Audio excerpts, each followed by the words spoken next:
कि आज भाषण में दे रहा हूँ कि पार्लियामेंट में मैं बीमार हाजिर होने से अलग बात है, लेकिन एब्सेंट नहीं रहूँगा क्योंकि हमको बोलने का डील है। पार्लियामेंट में जाके कुछ मुद्दा उठाने का डील है। हम एब्सेंट नहीं करूँगा, अटेंडेंस बढ़िया करूँगा, कोशिश करूँगा परफॉर्मेंस भी बढ़िया हो, बेटर हो, ये मैं कोशिश करूँगा। सर अभी कल का दिन में नॉमिनेशन फाइल का लास्ट डेट था। सर आपसे ये जानेंगे कि क्या नॉमिनेशन फाइल आपका हो गया है आपका एमपी कैंडिडेट के लिए? आपका चैनल का माध्यम से मैं second Arunachal east parliamentary constituency के लोगों को बताना चाहूँगा कि कल हमने नॉमिनेशन पेपर फाइल किया। आज स्क्रूटिनी का दिन था। स्क्रूटिनी में पास हो गए, एक्सेप्टेड हो गया। मेरा नॉमिनेशन पेपर एक्सेप्टेड हो गया। तो अभी तक चुनाव लड़ना है क्योंकि मैं कैंडिडेट अभी बन चुका हूँ, तो अभी चुनाव लड़ना है ये। ओके सर, दूसरा ये सवाल रहेगा सर, आप एमपी कैंडिडेट में अभी आप सिलेक्शन हो गए हैं, अभी आपका मैनिफेस्टो क्या रहेगा इलेक्शन का? सर मेरा यही रहेगा कि यहाँ बहुत सा समस्याएं हैं, जैसे कि आप TCL इशू यानी कि तिराप चांगलांग लोंगडिंग, अभी गवर्नमेंट ऑफ इंडिया का साथ हमारे यहाँ के लोग पीस कमेटी तो स्थायी समाधान के लिए बातचीत कर रही है, तो मैं उसको समर्थन करूँगा। जल्द से जल्द हमारे TCL एरिया में शांति प्रिय माहौल लाए, पीस एंड ट्रैंक्विलिटी हमें ज़रूरत है। और हमारे TCL के लोग ने क्या गलती किया कि वहाँ शांति प्रिय स्थापना नहीं हो रहा है, क्योंकि ये सरकार का गलती है। वहाँ आज अच्छी तरह विकास काम नहीं हो रहा है और अच्छी तरह वहाँ जो भी वहाँ का लोगों को करना है वो तकलीफ मिल रहा है। तो वहाँ सरफेस कम्युनिकेशन यानी कि यातायात का व्यवस्था सही नहीं है और गांव तक सड़कें पहुँचा नहीं है। हालांकि अन्य जिलों में भी हमारा आपका तेजू में देखिए फ्लड हैवॉक एरिया है। यहाँ हर मानसून सीजन में फ्लड के लिए लोग चिंता करते हैं, यानी कि तेजू टाउन एवं आसपास के गांव जितने भी है वो सुरक्षित नहीं है। उसमें हमें कम से कम कुछ मैकेनिज्म डेवलप करना होगा, सैंक्शन और पान मुहैया कराना होगा। ये बहुत बेहद ज़रूरी है। साथ ही साथ यहाँ जैसे कि पढ़ा लिखा लोग बहुत एजुकेटेड अनएम्प्लॉयड यूथ्स यहाँ बहुत बैठे हैं। गांव में MA BA degree technical degree लेके बैठे हैं। उन सब को किस ढंग से समाधान निकाला जाए ये सब कोशिश करूँगा। और यह हमें देखिए तेजू में एयरपोर्ट है, ATR पासीघाट में है। ये बारिश होने से चलती नहीं है, बारिश होने से रोकथाम हो जाते हैं। तो उसका कुछ इंस्ट्रूमेंटल लैंडिंग सिस्टम हमें डलवाना ज़रूरी है ताकि बारिश हो या धूप हो, यहाँ जो उड़ान चलती रही। ये मैकेनिज्म मैं इसका मुद्दा पार्लियामेंट में उठाऊंगा। और साथ ही साथ जो बाकी दूर दराज इलाका में जो भी सुविधाएं वहाँ इलेक्ट्रिक आज तक सही ढंग से पहुँचा नहीं है, हमारा जो रास्ता सही ढंग से पहुँचा नहीं है और बाकी अन्य चीज़ों का भी बहुत ज़रूरी है। और आप देखिए Arunachal Pradesh particularly eastern zone जो है, आप यहाँ ऑयल का जो ऑयल डिपॉजिट्स बहुत है। हालांकि अभी अरुणाचल प्रदेश में जो भी यहाँ एक्सप्लोरेशन करेगा, यहाँ का उत्पादन का ऊपर 12% सिर्फ इस राज्य को मिलेगा। ये किस कारण से हो रही है, ये स्टेटहुड एक्ट में हम लोग को संशोधन होना पड़ेगा। यहाँ का नेचुरल रिसोर्सेस का ऊपर यहाँ का लैंड का ऊपर अरुणाचल वासियों का ऊपर माने हक होना चाहिए। मतलब ये हक हम लोग को आर्टिकल 371 एच का मुताबिक नहीं दिया गया। उसको हमें सोच विचार करना होगा, उसको हमें रिवाइज्ड ये करना होगा और मैं उसके लिए मुद्दा उठाऊंगा पार्लियामेंट में। और मेरा यही सिद्धांत है कि यहाँ का अरुणाचल का जितने भी दुख तकलीफ है उसको, यहाँ का समस्या को पार्लियामेंट में जाके उजागर करना है, सही ढंग से पेशकश करना है और केंद्र सरकार को यानी कि नेशन को बताना है ये अरुणाचल प्रदेश का समस्या है। यही मेरा एक मकसद है। पूरे अरुणाचल प्रदेश पार्टिकुलरली हमारा जो ईस्टर्न एरिया को तो रिजर्व कर दिया, जैसे कि पासीघाट एरिया भी चाइना बॉर्डर से लेके जोनाई तक यानी आसाम तक रिजर्व कर दिया गया। पूरे लोहित ये जो जितना भी हम लोग का बेल्ट है वाक्रो और इवन TCL एरिया सबको ऐसे कर दिया गया। पूरे जितना भी अभी जंगल बसे हुए वो घास का ऊपर उन लोगों ने रिजर्व कर दिया। हालांकि वो घास जमीन किसका है उसको उन लोगों ने इंक्वायरी नहीं किया, पूछा भी नहीं है, जबकि कानून है उसमें कम से कम यहाँ का गांव बुरा है और पंचायत इलेक्टेड नेता है, यहाँ MLA है, MP है। MP को तो वह हल्ला करना चाहिए था, लेकिन किसी को भी पूछा नहीं। डायरेक्ट उन लोग ने जितना भी अभी जंगल बसे हुए और पूरा रिजर्व बोल के डिक्लेयर कर दिया। तो कल को आप अगर आपको गौर बनाना होगा तो फिर परमिशन लेना होगा। आपका जमीन है वो जमीन जंगल जो है आपके लिए सुरक्षित नहीं होगा क्योंकि वो फॉरेस्ट का बन गया। हाँ, फॉरेस्ट का भी होना चाहिए, लेकिन हमारे पूर्वजों का जमीन जन्म जन्म तक हम लोग का रीति रिवाज है ना, जमीन रखने का और उसको देख रेख करने का, और तो इनहेरिटेड प्रॉपर्टी जमीन है तो वो सब को भी रिजर्व में आ गया। जितना आप पेड़ पौधा उसमें लगाते हो और आपका गौर का पेंचिंग का बाहर जितना भी जमीन बसे हुए वो भी रिजर्व में आ गया। तो कल को आपको गिट्टी बालू लेने के लिए भी परमिशन उसमें तो डबल रिजर्व से तो नहीं ले सकता है। अब USF एरिया से तो परमिशन लेके कर सकता है, लेकिन रिजर्व एरिया से तो बिल्कुल परमिशन नहीं, और घास काटने के लिए बिल्कुल परमिशन नहीं होगा।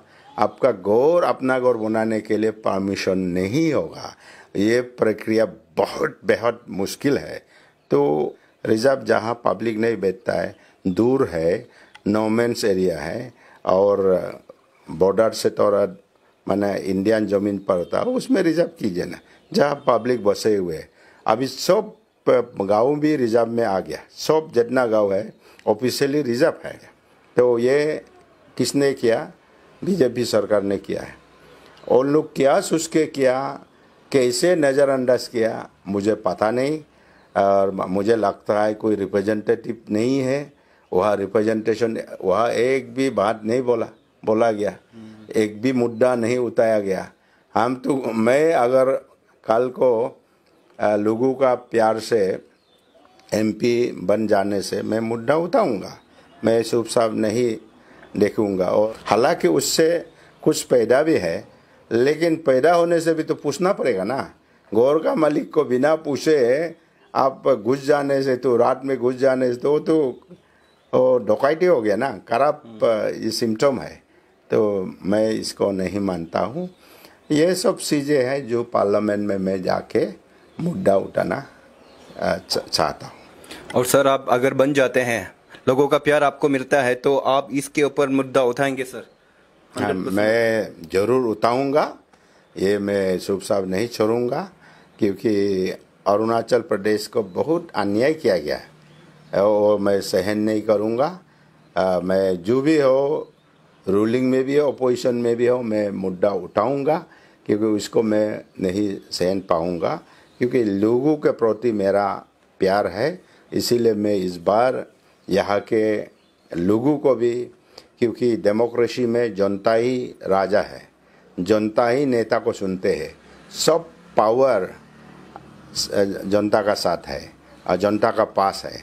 तो इसीलिए मैं particularly second Arunachal east parliamentary constituency के लोगों को मेरा यही विनती है कि इस बार आप सब मुझे योगदान दीजिए। आप सब का बहुमूल्य वोट मुझे देकर मुझे इस क्षेत्र से विजय दिलाइए, ताकि आप सबका सपना पूरा कर पाऊँ और आप सबका वॉइसेस का हिसाब में मुझे पार्लियामेंट में भेजिए।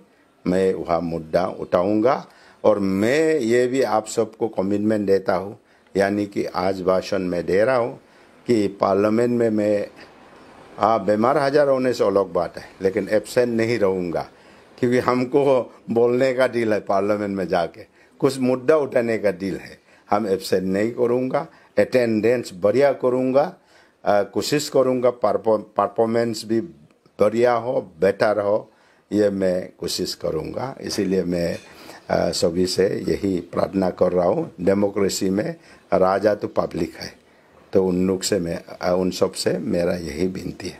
और सर आखिरी में ये सवाल रहेगा कि सर पब्लिक कह रहा है, लोहित डिस्ट्रिक्ट का अंजाव का पब्लिक ये कह रहा है कि सर आप लोगों तक नहीं पहुंच रहे हैं, जनता तक आप नहीं पहुंच रहे हैं, ऐसे पब्लिक शिकायत कर रहा है।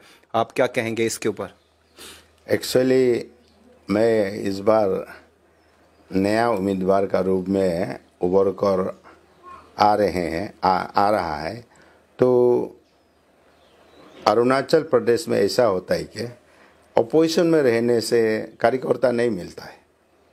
रूलिंग में तो सुविधा हो जाता है, बहुत बड़ा कार्यक्रम और कहीं जगह जगह में सर्कुल लेवल पे या डिस्ट्रिक्ट लेवल पे उन लोग बुलाते हैं, तो वहाँ एमपी आके भाषणबाजी करते हैं या नेता आके भाषणबाजी करते हैं। अभी हमारे पार्टी पावर में नहीं है पिछले ऑलमोस्ट 10 ईयर्स से। तो इसका चलते जो कार्यकर्ता जो पहले जो था ऑलमोस्ट जितना बीजेपी का पार्टी में है वो सब कांग्रेस का था, सब ट्रांसफ़र हो गया। कुछ अभी कुछ हिस्सा बचा है। तो इसका चलते और हम लोग का एक ये है कि मतलब लहर यह है कि लोगों का भावना यह है कि रूलिंग का साथ जाएगा।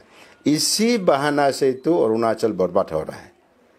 रूलिंग का साथ स्ट्रॉन्ग अपोजिशन भी चाहिए, तो अपोजिशन को जीने नहीं दे रहा है। अभी भी देखिए हमारा 3 एमएलए को क्या मैंने जादूगर कर दिया, तो लेके चले गए। तो हमारे जितना कांग्रेस का कार्यकर्ता वहाँ का ऑफिस बेयर सब साथ में चला गया। यह ऐसे है, इसका चलते लोग सोचता है कि बोसीराम सीराम हमारे गांव तक आ नहीं पहुँचा है। मैं पिछले 10 महीनों से घूम रहा हूँ, हर एक जिलों को कवर किया हूँ। 12 जिला है, 12 जिलों को हमने कवर किया है, लेकिन गांव तक पहुँचना थोड़ा नामुमकिन है। उसमें समय लगेगा, वक्त लगेगा। और अभी तो मैं नया उम्मीदवार हूँ और हमारा सेहरा को भी लोग बहुत हमारे माताएं पिताएं फिर हमारे भाई बहने अच्छी तरह देखा नहीं, क्योंकि 1-2 बार लड़ने से पता चलेगा। ये पहली बार है, लेकिन ज़्यादातर लोग नाम सुना है।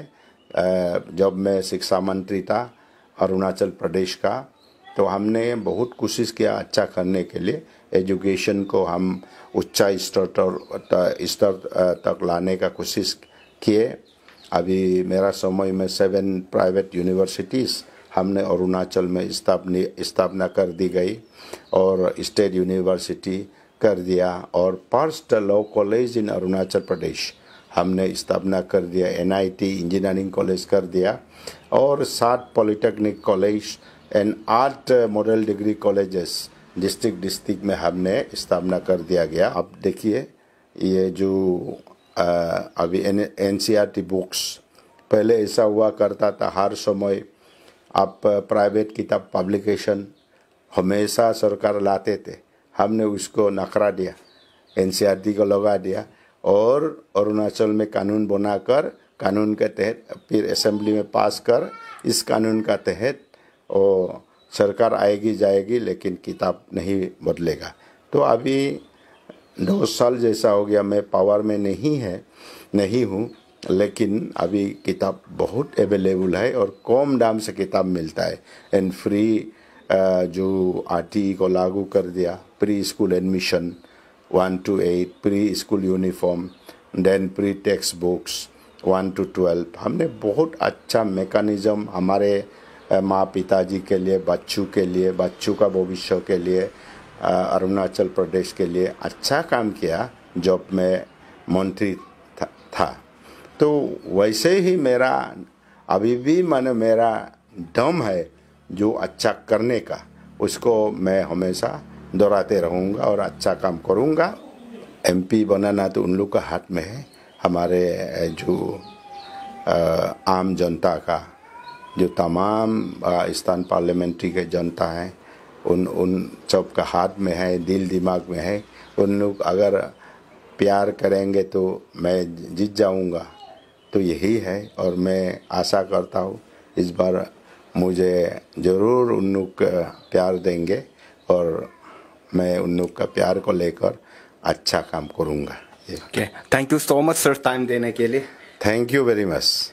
और हमने हमारे पोचुरम श्रम सर के साथ में बात किया है और उनके मन की बात और कुछ पब्लिक की सवाल आप तक पहुंचाने के प्रयास किया है।